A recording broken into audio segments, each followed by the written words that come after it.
Most people think the tension we're seeing today is just another temporary crisis, another round of conflict, another cycle of threats, sanctions, and military posturing.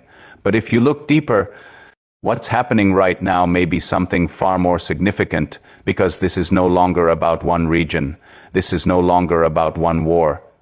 This is about a global power transition already unfolding in real time, a transformation that has been quietly building for years.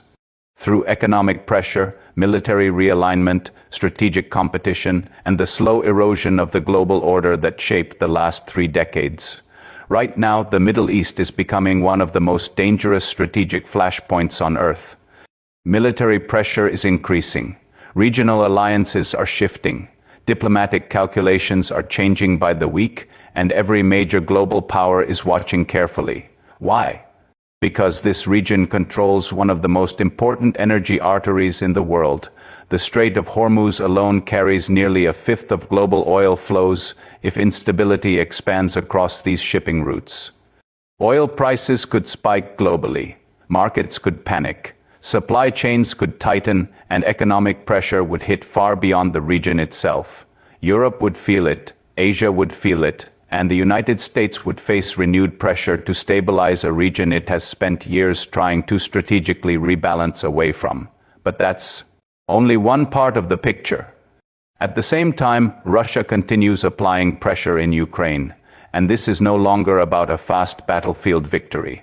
It has become a war of exhaustion, a test of endurance, a test of industrial capacity, a test of economic patience, and more importantly, a test of Western unity. The longer this conflict continues, the more resources it drains. The more strategic pressure it creates across Europe and NATO. And that pressure is not only military, it is political, economic, psychological, because prolonged conflict slowly fractures public consensus, and fractured consensus weakens alliances. That is exactly where strategic leverage begins. And while global attention stays locked on military crises, China is playing a very different game. A quieter game, a longer game. Beijing is not rushing into direct confrontation. It doesn't need to. It understands something history has proven again and again. Great powers often weaken themselves through overextension. So instead of reacting impulsively, China is expanding trade influence, deepening industrial control, strengthening technological self-sufficiency, building strategic partnerships across Asia, Africa, and Latin America, and positioning itself to benefit from global instability.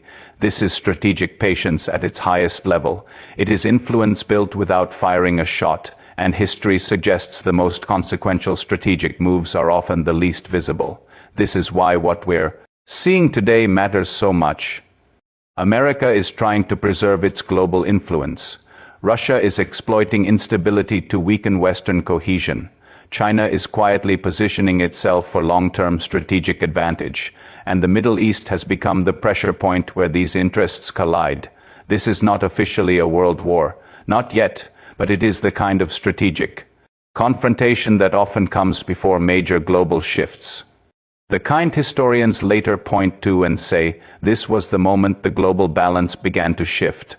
The next 30 to 90 days could shape what comes next, because when major powers move at the same time, the global order rarely remains unchanged, and by the time most people realize the shift has happened, history has usually already moved on.